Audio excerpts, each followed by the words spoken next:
Bonjour à tous et bienvenue sur la chaîne Monde Multipolaire. Aujourd'hui, nous allons plonger dans une analyse que vous ne trouverez pas dans les grands médias. Voici la situation. Depuis 32 jours, les États-Unis mènent une guerre contre l'Iran. Chaque matin, Pete Hegseth prend la parole pour vous dire que tout est détruit, que la marine iranienne n'existe plus, que leurs systèmes d'armes ont été anéantis. Et pourtant, l'Iran vient encore de frapper. Un pétrolier koweïtien, entièrement chargé, a été touché en plein port de Dubaï. Résultat, les prix du pétrole ont bondi de 3 dollars en quelques heures. Et aux États-Unis, le gallon d'essence atteint désormais 4 dollars. Alors, une question se pose. Qui dit la vérité? Que se passe-t-il réellement sur ce champ de bataille? Et surtout, vers quoi tout cela nous dirige-t-il? Aujourd'hui, nous allons couvrir 5 grands thèmes. Premièrement, la stratégie iranienne et pourquoi elle fonctionne. Deuxièmement, les effets économiques en cascade que personne ne mesure réellement. Troisièmement, l'avenir des États du Golfe et d'Israël. Quatrièmement, Donald Trump et la perte de contrôle. Et enfin, cinquièmement, le plan américain, ce qui signifie qu'en réalité, il n'y en a pas. Accrochez-vous. C'est parti, la stratégie iranienne. Pas du coup pour coup. Commençons par le plus important. Pourquoi l'Iran gagne-t-il l'initiative sur ce champ de bataille? La réponse est simple. L'Iran ne joue pas au jeu du coup pour coup. Et c'est précisément pour ça qu'il a l'avantage. Regardez le schéma. L'Occident, quand il pense à la guerre, pense à une escalade symétrique. Tu me frappes, je te frappe de la même manière. Tu détruis une cible, je détruis une cible équivalente. C'est le modèle que Washington comprend. Et c'est aussi celui dans lequel il excelle parce que les ressources américaines sont sur le papier bien supérieures à celles de l'Iran. Mais l'Iran n'a jamais accepté ces règles du jeu. La doctrine iranienne est asymétrique et surtout disproportionnée dans un sens très précis. Chaque frappe américaine ou israélienne reçoit une réponse iranienne 2 fois, 3 fois, 5 fois plus douloureuse. Vous frappez 2 universités iraniennes, l'Iran répond en menaçant de raser toutes les universités américaines et israéliennes dans la région. Et en frappant 6 aciéries, dont la principale d'Israël, après qu'Israël en avait endommagé 2 iraniennes. Vous frappez un port, l'Iran frappe un pétrolier entièrement chargé dans le port de Dubaï. Le message est clair, tu prends un œil, on prend ton visage, tu prends l'autre œil, on prend ta tête. Et c'est le seul langage que l'Occident comprend. La douleur doit être suffisamment forte, suffisamment asymétrique, pour forcer ces pays à reculer. Et ça, l'Iran l'a compris dès le départ. Maintenant, deuxième point. Pourquoi cette stratégie fonctionne-t-elle? Parce que Washington n'a jamais cru aux capacités iraniennes. Quand l'Iran disait « Nous avons des cités de missiles souterraines, nous pouvons riposter indéfiniment », personne à Washington n'a pris ça au sérieux. Pourquoi? Parce que Washington part d'un principe simple. Tout le monde ment comme eux. Ils ont déjà fait cette erreur avec la Russie. Ils n'ont pas cru que Moscou irait réellement en Ukraine. Si la pression continuait vers ses frontières, ils ont eu tort à ce moment-là. Ils ont encore tort aujourd'hui. L'Iran ne bluffait pas. Les cités de missiles existent. Les capacités de frappe existent. Et aujourd'hui, une réalité s'impose. Des missiles sont tirés depuis Ispahan, alors même que des bombardiers américains B-52 sont censés avoir tout détruit dans cette zone. Cette seule image dit absolument tout sur l'état réel de cette guerre, les pétroliers et les effets en cascade. Parlons maintenant de l'économie du conflit, parce que c'est là que les conséquences vont être les plus durables et les plus mal comprises. Le pétrolier koweïtien frappé à Dubaï a fait monter les prix de 3 dollars. 3 dollars pour UN pétrolier. Et pourtant, selon notre analyse, c'était le 12e ou le 15e pétrolier touché dans ce conflit.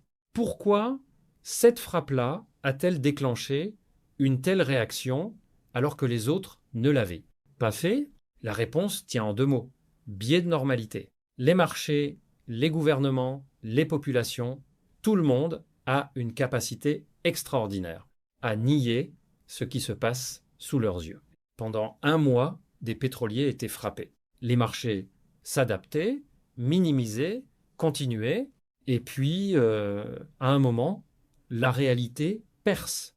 Tout le monde réalise simultanément que ça ne va pas s'arrêter, que le détroit d'Ormuz est effectivement compromis, que les routes commerciales qu'on pensait intouchables ne le sont sûrement pas.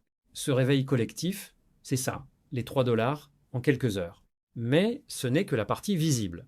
Les effets en cascade sont bien plus profonds. Premier effet immédiat, les assurances. La grande majorité de ces pétroliers sont couverts par Lloyd's de Londres.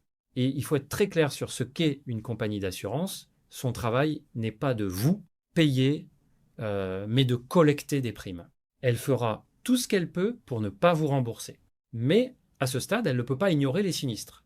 Alors, elle fait la seule chose qu'elle peut faire, elle monte les primes en flèche. Ce coût supplémentaire se répercute immédiatement sur chaque cargaison, chaque port, chaque consommateur final, l'avenir des États du Golfe et d'Israël. Pour les États du Golfe, le précédent historique est le Koweït. En 1991, le Koweït était le joyau absolu du Golfe Persique. Richesse, modernité, stabilité relative. Puis la guerre, et 34 ans plus tard, le Koweït n'a jamais retrouvé son niveau d'avant 1009. 104-21. Il est l'ombre de lui-même. Et ce conflit ne durait que quelques mois. Imaginez maintenant une guerre qui dure bien plus longtemps. Une guerre qui frappe les infrastructures pétrolières, gazières, les usines de dessalement, les routes commerciales. Ces pays sont des corporations familiales déguisées en États. Ils n'ont pas d'agriculture. Ils n'ont pas de ressources en eau indépendantes. Tout est importé. Tout est construit sur les revenus des hydrocarbures. Si ce conflit continue et que les infrastructures de production ne peuvent pas être relancées, les estimations vont de 10 à 8 mois à 2 ans dans le meilleur des cas, jusqu'à 5 à 7 ans si les têtes de puits sont endommagées, voire une décennie si les dégâts sont plus profonds. Alors, les revenus s'arrêtent et des centaines de milliards de dollars d'investissement seraient nécessaires pour reconstruire. La question que personne ne pose est simple.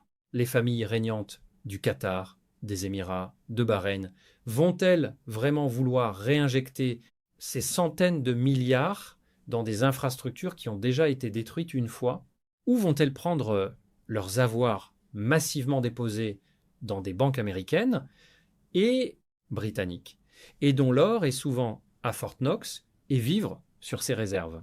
Et si Washington décide de saisir ses avoirs pour faire payer la guerre, comme Trump l'a, laissez entendre, la réponse est simple, vous reconstruisez avec quoi? Pour Israël, la situation est différente, mais tout aussi révélatrice. Israël subit des frappes quotidiennes de sous-munitions Kashima 4 sur Tel Aviv. L'aéroport Ben Gourion est fermé, des Israéliens quittent le pays par l'Égypte, et les systèmes de défense aérienne israéliens, conçus pour autre chose, sont en train d'être dépassés. Il faut comprendre l'architecture technique pour saisir pourquoi. Le dôme de fer n'a jamais été conçu pour intercepter des missiles balistiques. Il a été conçu pour contrer les roquettes du Hamas, des engins artisanaux, sans guidage, précis, qui volent selon un arc prévisible et à des vitesses relativement basses. Le dôme de fer calcule si la roquette va tomber dans une zone habitée ou dans le désert. Si c'est le désert, il ne gaspille pas un intercepteur. C'est une conception intelligente pour la menace qu'il était censé affronter. Un missile balistique iranien, c'est une autre dimension, supersonique à l'impact, parfois à des vitesses proches de l'hypersonique. Avec un guidage précis, le dôme de fer tire ses intercepteurs et le missile passe à côté, à des vitesses qu'il ne peut tout simplement pas gérer. Et les vidéos en circulation le montrent clairement. Les patriotes, eux, sont épuisés. Et les États-Unis récupèrent des Tomahawks qui devaient être livrés à la Suisse, qui va se retrouver sans ces missiles et sans l'argent qu'elle avait investi dans des F-35, qu'elle n'a pas encore reçu. La Suisse vient de se faire escroquer doublement. Alors, où est le filet de sécurité d'Israël? Il s'appelle le contribuable américain. Netanyahou le sait. Son discours à l'ONU il y a quelques années, avec la carte montrant le nouveau corridor commercial passant par Haïfa, dit tout. Un golfe détruit et des routes commerciales reconfigurées, ce qui signifie une opportunité pour Israël. Israël a la médecine gratuite, l'éducation gratuite, et maintenant, il aura la reconstruction gratuite financée par des Américains qui, eux, n'ont pas la médecine gratuite et qui regardent leur route s'effondrer. Mais il y a quelque chose de plus sombre encore dans l'histoire israélienne actuelle. Israël vient de passer une loi autorisant l'exécution de prisonniers d'origine palestinienne, sans limite d'âge. Ben Gvir et ses ministres fêtaient ça avec du champagne, portant des pains en forme de nœud, coulant. Ce n'est pas une métaphore, c'est une célébration publique du lynchage légalisé. Et 70 à 80% de la population israélienne n'aime sûrement pas. Netanyahou, personnellement, mais soutient ces politiques. Le Saint-Sépulcre, l'église la plus sacrée du christianisme, construite au IIIe ou IVe siècle, et jamais fermée depuis, est fermée. Les catholiques n'ont pas pu célébrer Pâques, l'orthodoxe arrive dans une semaine, et il sera fermé lui aussi. Pour Trump, qui se dit défenseur des chrétiens, voilà ce qui arrive aux chrétiens. Parlons maintenant de l'acteur central de ce drame Donald Trump et de ce que son comportement révèle sur l'état réel de la guerre. Commençons par une réalité brutale.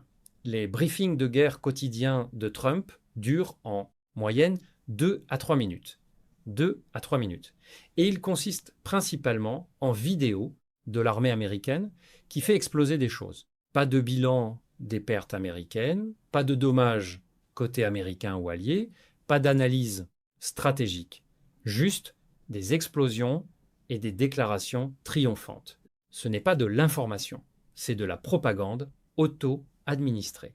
Et cela explique tout ce qui suit. Sur Truth Social, Trump parle de l'Iran comme s'il l'avait oblitéré, anéanti, décimé, ce dernier mot utilisé d'ailleurs de façon complètement incorrecte. Décimé vient de la Rome antique. La décimation était la punition infligée aux légions romaines qui avaient fui le combat. Un soldat sur 10 était mis à mort par ses propres camarades. Décimer, c'est donc détruire 10%. Et si on prend Trump au mot littéral, alors oui, il a sûrement décimé l'Iran dans ce sens-là. Il lui a sûrement infligé 10% de dégâts, c'est pas exactement mission accomplie. Mais regardons le comportement de Trump sur les alliés, parce que c'est là que la panique devient visible. Au Royaume-Uni, le Royaume-Uni qui a refusé de participer à la décapitation de l'Iran, achetez votre pétrole chez nous, apprenez à vous battre, les États-Unis ne seront plus là pour vous aider. À la France, qui n'a pas laissé passer des avions militaires dans son espace aérien vers Israël, la France a été très peu coopérative. Les États-Unis s'en souviendront. Et l'Espagne a également fermé son espace aérien. Même le Wall Street Journal, pas exactement un journal anti-Trump, rapporte que Washington serait prêt à accepter une fin du conflit sans même rouvrir le détroit d'Ormuz. Le même détroit qu'on nous présentait comme la grande justification de toute cette guerre. Qu'est-ce que tout ça dit réellement ? Ça dit qu'après 32 jours, cette guerre n'a pas été vendue à personne, ni aux Européens, qui refusent de s'associer à l'effort, ni même aux Américains, dont les prix, la pompe explose. Et Trump, qui ne peut pas se permettre de reconnaître que ça ne se passe pas comme prévu, réagit comme il réagit toujours quand il est coincé, avec des insultes, des menaces et une erraticité totale. C'est le comportement de quelqu'un qui perd le contrôle. Et pour les Iraniens, ce spectacle est une information stratégique de première importance. 1. Adversaire erratique qui ne peut pas contrôler ses émotions est un adversaire qu'on peut pousser à faire des erreurs. Et l'Iran pousse. Ce que l'Iran a réussi à faire, et c'est presque du judo géopolitique, c'est de transformer Trump en adolescente paniquée à un concert. Pour reprendre l'image, je ne le veux pas, mais si je le veux, non, attends, oui, non, que quelqu'un m'aide, ce n'est pas ainsi que fonctionnent les dirigeants qui gagnent des guerres. Examinons maintenant ce que le Wall Street Journal présente comme le plan américain pour sortir de cette impasse. Il comporte 3 étapes officielles. Étape 1, faire pression diplomatiquement sur l'Iran pour rétablir le libre flux commercial. Ce qui signifie demander à l'Iran d'ouvrir le détroit d'Ormuz, ce même Iran, sur les équipes diplomatiques duquel on a déjà fait exploser des bombes. 2 fois. Une fois, c'est une erreur. 2 fois, c'est un message. On pense vraiment que l'Iran va s'asseoir à la table pour une 3e tentative. Étape 2. Si la diplomatie échoue, faire pression sur les alliés européens et du Golfe pour qu'ils prennent l'initiative de rouvrir le détroit. On a vu comment cette pression se manifeste, des posts Truth Social insultants envers Royaume-Uni, la France, l'Espagne et l'Égypte, la Turquie et un 3e pays ont effectivement proposé à Trump un plan pour contrôler le flux des pétroliers dans le détroit d'Ormuz. Ces 3 pays, géographiquement de l'autre côté de la région, sans aucun accès direct au détroit. Personne dans ce plan n'a jugé utile de demander à l'Iran, qui contrôle physiquement ce détroit, depuis son propre territoire. C'est à peu près aussi logique que d'organiser des négociations de paix sur l'Ukraine sans inviter la Russie, ce qui, rappelons-le, a effectivement eu lieu en Suisse. Étape 3, dégrader les capacités militaires iraniennes tout en réduisant les opérations actives. Traduction, continuer à bombarder, mais sans objectif précis, en espérant que quelque chose change. Ce n'est pas un plan, c'est l'absence de plan habillé en stratégie. Et les conséquences économiques réelles de cette absence de plan sont là et elles s'aggravent chaque jour. La production d'énergie dans le Golfe est endommagée à des niveaux qui nécessiteront de 1, plus 1,5 à 2 ans pour le gaz, dans le meilleur scénario, 5 à 7 ans, si les têtes de puits sont touchées, potentiellement 1 décennie, ou plus, si les dégâts sont plus, fondamentaux. Ce qui signifie que les engrais ne seront pas produits. La Russie augmente sa production d'engrais de 40%, mais elle ne peut pas absorber 30% du manque. Mondial en un an, c'est physiquement impossible. La crise alimentaire qui arrive dans les prochains mois n'est pas une hypothèse. C'est une conséquence mécanique de ce conflit. La crise du carburant est déjà là. En Australie, la moitié des stations-service sont à sec. Le rationnement est en place dans de nombreux pays, sauf chez ceux qui ont fait les bons choix géopolitiques. La Russie, la Chine, l'Inde. Eux ont accès à leurs sources d'énergie. Les autres se débrouillent. Et pour ceux qui pensent qu'on peut simplement fourrer plus pour compenser, en moyenne, il faut 3 à 5 ans pour qu'un nouveau champ pétrolier entre en exploitation économique. De la prospection géologique à l'identification, au puits de test, à la mise en production, à l'infrastructure de transport, c'est des années. Et dans certaines régions, comme l'extrême nord de la Russie, on ne peut forer que l'hiver parce qu'en été, tout se transforme en marécage. Il n'y a pas de solution rapide. La crise est là maintenant. Trump pourrait agir, plafonner les prix du pétrole, arrêter les exportations américaines pour garantir l'approvisionnement intérieur. Il ne le fera pas parce que ses donateurs, ses amis, les grandes compagnies pétrolières, font des bénéfices records en ce moment. Et ce qui compte, c'est pas vous, le contribuable, l'automobiliste, la famille qui ne peut plus payer son loyer et son essence. Ce que Washington et Londres voient en vous, c'est ce qu'ils peuvent vous soutirer. Alors, où en sommes-nous? L'Iran détient l'initiative militaire et la poursuit avec une stratégie cohérente et asymétrique. Les États du Golfe jouent avec leur propre existence, dans une guerre qu'ils ont encouragée, mais dont ils ne peuvent pas survivre aux conséquences. Israël, lui, parie sur le portefeuille américain pour absorber ses pertes. Trump improvise, insulte ses alliés, regarde des vidéos d'explosion pendant 2 minutes et croit avoir une stratégie. Et il n'y a pas de plan B. La seule issue qui permettrait de minimiser les pertes humaines supplémentaires serait une sortie américaine, une mission accomplie montée sur un porte-avions, aussi cynique que ça, puisse paraître suivie de négociations réelles avec l'Iran assis à la table, parce qu'il n'y a pas d'autre façon de rouvrir quoi que ce soit. Ce conflit a été lancé sans stratégie de sortie. Il a été conduit avec des briefings de 2 minutes. Il a été vendu à personne, ni aux Européens, ni aux Américains. Et pendant ce temps, le prix à la pompe monte, les pétroliers brûlent, et quelque part, des dirigeants font sauter le champagne pour des raisons qui devraient faire frissonner n'importe qui avec un sens moral intact. Merci d'avoir regardé.